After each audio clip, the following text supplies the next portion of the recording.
Bonjour Raphaël. Voilà, donc comme prévu, je vous tourne ce mini audit de votre site, je dirais pour vous aider à le mettre sur les bons rails dès le départ. Puisque donc moi je m'appelle Fabien Pucet, je suis rédacteur web SEO freelance. C'est-à-dire que j'aide mes clients à améliorer le positionnement de leur site internet dans les pages de résultats des moteurs de recherche. Comment? Eh bien en optimisant les contenus ou en produisant des contenus optimisés et donc de manière à avoir davantage de visibilité, donc de visiteurs et in fine de clients potentiels pour vous acheter des formations. Le but c'est vraiment cela, de vous aider à développer votre chiffre d'affaires, je dirais, via les moteurs de recherche. Alors, donc un petit tour d'horizon d'abord, un petit peu chiffré. Alors, le domaine est tout neuf, donc pour l'instant il n'a qu'une autorité de 1. C'est ce chiffre-là, en fait, que vous allez vouloir faire monter le plus possible. Ça peut monter jusqu'à 100, mais je vous rassure, il n'y a pas besoin de monter jusqu'à 100. Déjà, je dirais à partir de 10, par exemple, mais même avant, on peut avoir déjà des résultats sympas. Comment on le fait monter? L'idée, c'est d'avoir donc des contenus. Plus il y aura de contenus optimisés, plus il y aura de mots-clés organiques. Les mots-clés organiques, qu'est-ce que c'est? Ce sont ces expressions que les gens tapent dans les moteurs de recherche pour que le moteur leur propose une page de votre site. Donc là, d'après cet outil, Ubersuggest, votre site aurait pour l'instant zéro mot-clé positionné. Si vous avez installé la Google Search Console, je pense que vous avez peut-être quelques mots-clés dedans. Mais en tout cas, voilà, enfin bon, c'est un outil évidemment qui est moins fiable que la Search Console, mais qui est quand même, je dirais, assez performant. Et là, s'il me dit que vous avez zéro mot-clé, c'est qu'a priori, il n'y en a pas ou très peu. Et deuxième levier pour faire monter l'autorité du domaine, c'est les backlinks. Les backlinks, donc, ce sont des sites, des liens qui sont sur d'autres sites et que ces liens pointent vers votre site. Pour les robots, ben, c'est un petit peu naturel, hein, c'est comme le système du bouche à oreille. Pour les robots, plus il y a de sites qui parlent du vôtre, bien plus ça veut dire que votre site, je dirais, est une référence, fait autorité dans le domaine, et donc ça veut dire qu'il est populaire. Dans l'idée, si on fait monter le nombre de mots-clés organiques, le nombre de backlinks, mais je dirais la priorité là, c'est le nombre de mots-clés organiques, ça va générer peut-être un peu de trafic. Alors, puisque là, effectivement, depuis octobre 2023, il n'y a pas de trafic. Et là, c'est ça qui est un petit peu surprenant, un petit peu étonnant, c'est donc au niveau du classement des mots-clés. Bon, au mois de juin, vous en aviez deux. Et au mois de juillet, vous en avez perdu un. Et mois d'août, vous avez perdu les deux. Alors, c'est assez étonnant, puisque là, typiquement, comme le site est un petit peu neuf, d'abord, il y a cette étape de la sandbox. Donc bac à sable un petit peu. C'est une période d'observation, une période d'essai un petit peu pour les moteurs qui se disent ah il y a un nouveau site, on ne sait pas encore ce que ça vaut, donc au début ils l'observent et ils ne le proposent pas. Et puis au bout d'une certaine période, quand il leur semble que c'est bien un vrai site, il y a bien une vraie entreprise derrière, une vraie personne, ils se disent bon bah finalement voilà ça n'a pas l'air d'être une arnaque, donc ils commencent à débloquer des mots-clés du site.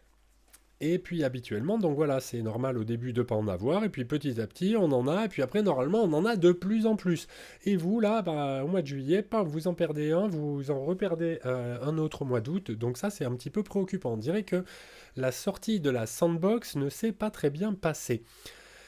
Donc là, normalement, je devrais voir les mots-clés, mais évidemment, puisque vous n'en avez pas, ben, j'ai rien. Alors, voyons voir ce qui se passe sur le site. Donc, ce que les robots des moteurs de recherche observent en premier quand ils arrivent sur une page, c'est le balisage HTML, c'est-à-dire les titres et les sous-titres de la page. Donc, c'est ce qui se matérialise en HTML sous les balises H1, H2, H3, etc. jusqu'à H6. Alors ici, donc on a un H1 de l'exploitation à la formation, 2H2, des stages audiovisuels, très bien, et à propos. Alors, bon, c'est un petit peu étonnant qu'on n'ait pas ce H1 au-dessus, puisque voilà, vous voyez là, on a un H1 vide. Je dirais ce qui est plutôt positif, puisque là, on a un H1 plus tard. Normalement, on n'a qu'un seul H1 par page. Là, je vous dirais qu'il y a un petit problème de structure sur la page, donc on a à propos. Qu'est-ce que c'est? Des stages audiovisuels pour devenir opérationnel. Donc on a ça, H2, H2 à propos. Ah oui, et ça c'est le H1. De l'exploitation à la formation, d'accord. Donc là, il y a un petit souci de structure. Il vaudrait mieux avoir le H1 en haut, par exemple, formation. Et ensuite, H2 des stages opérationnels, H2 à propos. Et puis, je dirais, si on ne voulait pas rajouter de contenu sur cette page d'accueil, ça éventuellement, ça pourrait passer en H3. Découvrez nos stages et formation sur mesure. Ça pourrait être pas mal. En H1, donc ça pourrait être formation, ou ça pourrait être tout simplement le nom de la marque. Behind the scene formation, c'est très bien. Parce qu'en plus, on a formation. Là, je dirais que vous avez très bien choisi votre nom de domaine avec formation dedans, vu que vous proposez des formations. C'est idéal. C'est ce qu'on appelle un semi-EMD, Exact Match Domain, c'est-à-dire que le nom de domaine contient déjà un mot-clé sur lequel vous souhaitez vous positionner. Donc, c'est super. Mais il faudrait le retrouver, je pense, dans la balise H1. Donc, ça, ne pas le mettre en H1. Éventuellement, pas forcément mettre une balise là-dessus pour ce petit texte, parce que de l'exploitation à la formation. Alors moi, je viens d'une région agricole. Quand j'entends parler d'exploitation, je pense plus à une exploitation, je dirais, d'agriculteurs.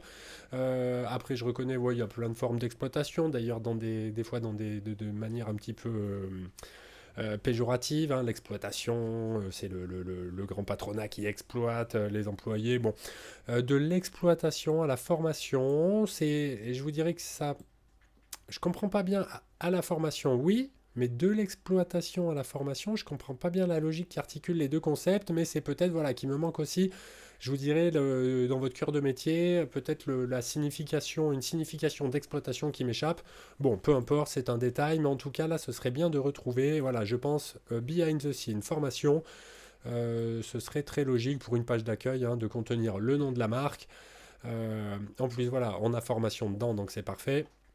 Et puis des H2, et comme je vous disais, éventuellement de mettre voilà, ça et ça en H2 ou en H3. Ça pourrait être une bonne chose. Donc sur cette page d'accueil, je vous dirais qu'elle est un peu vide également. Là, on a quoi? On a une centaine de mots peut-être. On parle en principe de 300 mots pour intéresser les moteurs de recherche. Donc là, il faudrait arriver à développer cette page d'accueil, soit via ces trois paragraphes, soit en rajoutant d'autres textes en dessous, de manière à arriver à 300 mots. C'est vraiment l'idéal. Enfin non, c'est pas l'idéal, c'est vraiment le minimum. L'idéal, ce serait plutôt autour de, je dirais, sur une page d'accueil, on peut facilement monter à 1000 mots pour bien présenter tout un tas de choses. Mais si déjà vous faites 300 mots, au moins vous saurez que vous pourrez rentrer, je dirais, dans ce que les moteurs attendent. Oh, que c'est joli cette infographie là. Ah oui, je me rappelle ça, effectivement, avec les différents programmes de formation, avec des animations, les leçons à l'image. Ah oui, la synchro, ça, on en parle beaucoup. Formation, initiation à l'image, d'accord. Alors, dans l'idée, cette page, vous voyez, alors, là c'est pareil, on est encore sur une page très très vide, c'est un petit peu dommage, mais encore que vous n'avez pas forcément, je dirais, envie de pousser cette page. L'idée c'est plus de pousser, je pense, les pages vraiment qui vont présenter des formations. Alors là, en développement, ah oui, là forcément, c'est pas terrible. Alors, si je reprends la première, la formation HF. Ah, ah voilà, alors là pour le coup, là on est sur une belle page.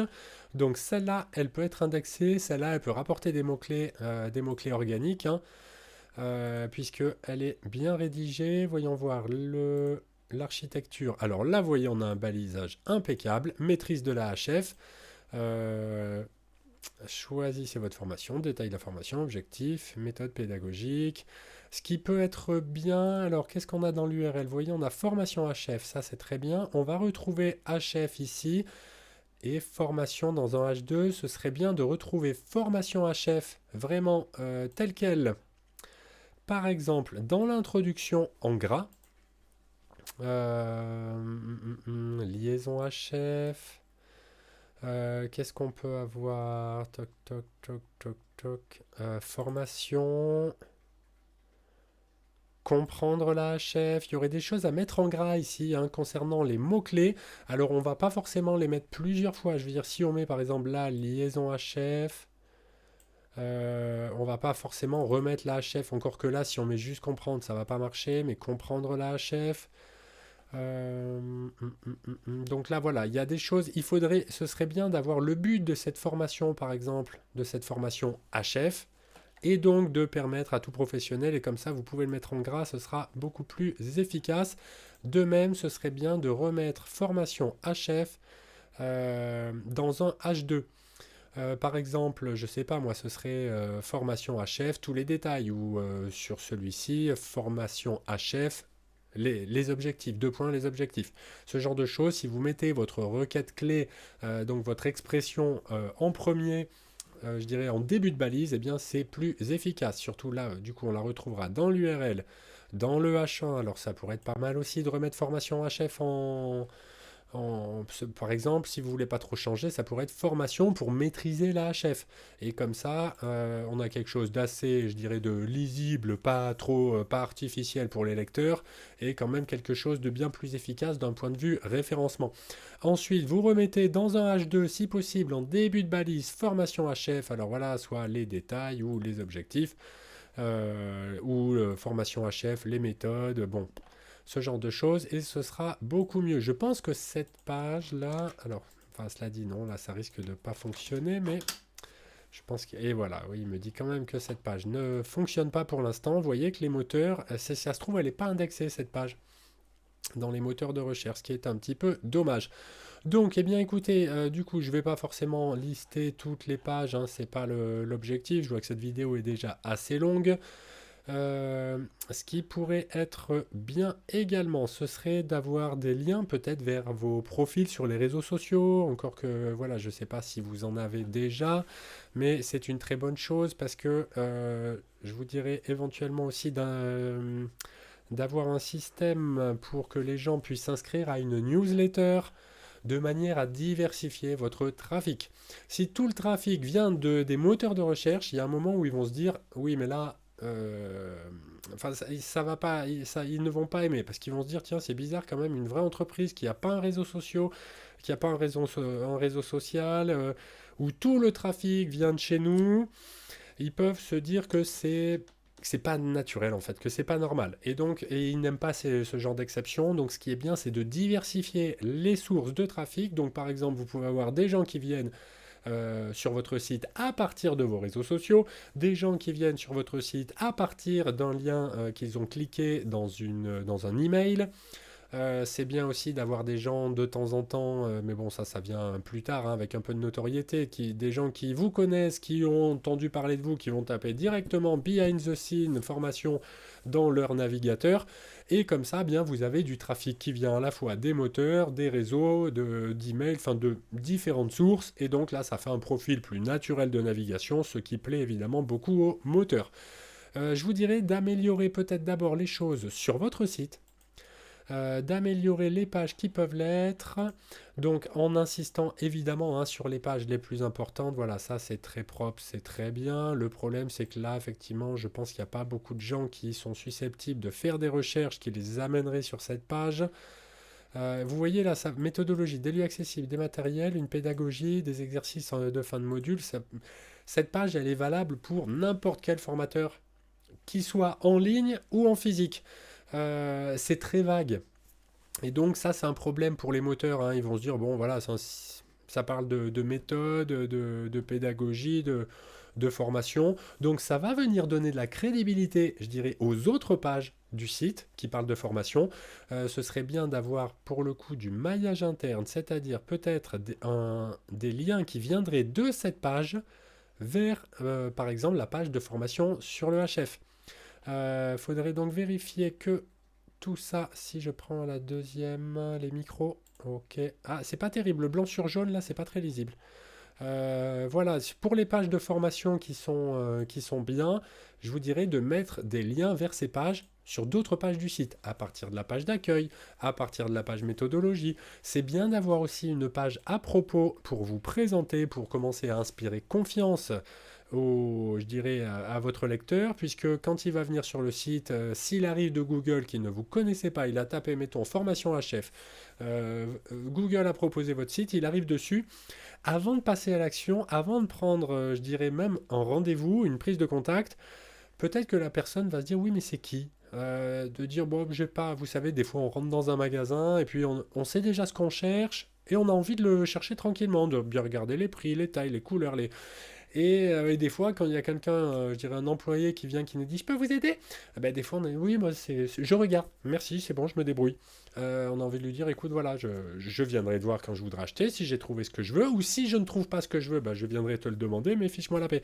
Il y a malheureusement, enfin malheureusement, ou heureusement, j'en sais rien, beaucoup de gens qui sont un petit peu comme ça, qui ont envie de faire leur choix tranquillement, en toute autonomie, et en l'occurrence, là, ben, je dirais, on ne sait pas qui vous êtes. Donc ce serait bien de prévoir une page à propos là-dessus. Sinon, je vois que vous avez bien une page mention légale. Est-ce qu'elle est correctement remplie? Oui, c'est bien. Puisque ça, c'est très important aussi, hein. Les moteurs de recherche sont de plus en plus vigilants quant à la présence de mentions légales, de pages à propos qui permettent, je dirais, de vraiment savoir qu'il y a une vraie personne, une vraie entreprise derrière le site et que c'est pas juste, je dirais, un petit site de quelqu'un qui veut juste faire de l'argent en vendant des infoproduits de qualité variable. Alors, ok. Donc, écoutez, voilà, moi, ce que je dirais, c'est de peut-être d'améliorer à partir de la page d'accueil, je vous dirais de mailler les pages que vous souhaitez mettre en avant sur le site. Alors, ça pourrait être bien, vous voyez, des formations audiovisuelles. Là, vous faites un lien, par exemple, vers la page de formation. Et puis ensuite, vous pouvez ici, là, formation personnalisée. Ici, peut-être remettre quelques paragraphes de contenu pour évoquer un petit peu, ben, par exemple, pourquoi pas cette section à propos, mais il faudrait vraiment parler de vous, mais vous, enfin, parler de vous. Vous pouvez trouver des informations, je dirais, pertinentes, et puis je sais bien qu'on n'a pas forcément envie de se montrer tellement sur son site, de se montrer en photo, tout ça. Vous n'êtes pas là pour raconter votre vie. Dites simplement peut-être ce qui, dans votre parcours, vous a amené, je dirais, à faire cette formation, et pourquoi vous êtes légitime à la faire. Pourquoi, je dirais, on peut vous faire confiance. Euh, c'est un petit peu, oui. Et comme ça, vous pourrez aussi proposer, par exemple, un lien dire, avoir donné un aperçu, un petit paragraphe qui donne un aperçu de la formation HF, un petit paragraphe qui donne un aperçu de la formation micro, et comme ça, vous mettez des liens directement vers ces pages. Ça leur amènera de la force, et ça permettra aussi aux robots de mieux comprendre, je dirais, le but du site.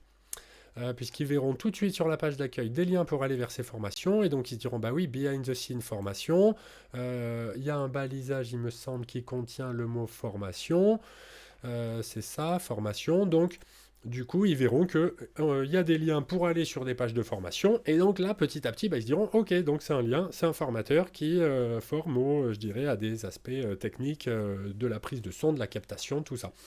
Et ça leur permettra de mieux vous classer. Eh bien écoutez, 18 minutes, je suis désolé, je ne pensais pas faire si long, j'espère que ça vous aide, que vous voyez un petit peu mieux, je vous dirai ce qu'il faut faire pour faire sortir votre site de cette sandbox d'où il a du mal à sortir pour l'instant.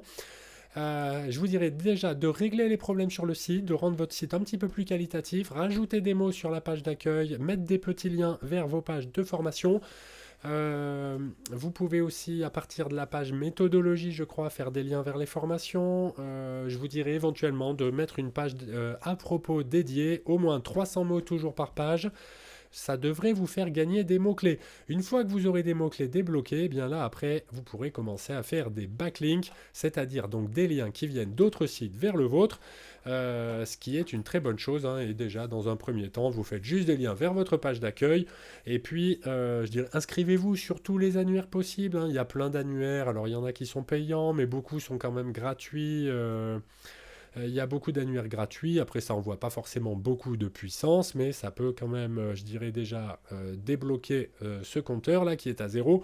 Et puis ensuite, vous verrez, il y a d'autres moyens d'acquérir des liens, mais je pense que voilà, pour l'instant, c'est pas la priorité. Bien, mais écoutez, je vous remercie d'avoir regardé cette vidéo jusqu'au bout, et il ne me reste plus, Raphaël, qu'à vous souhaiter une excellente journée. Au revoir.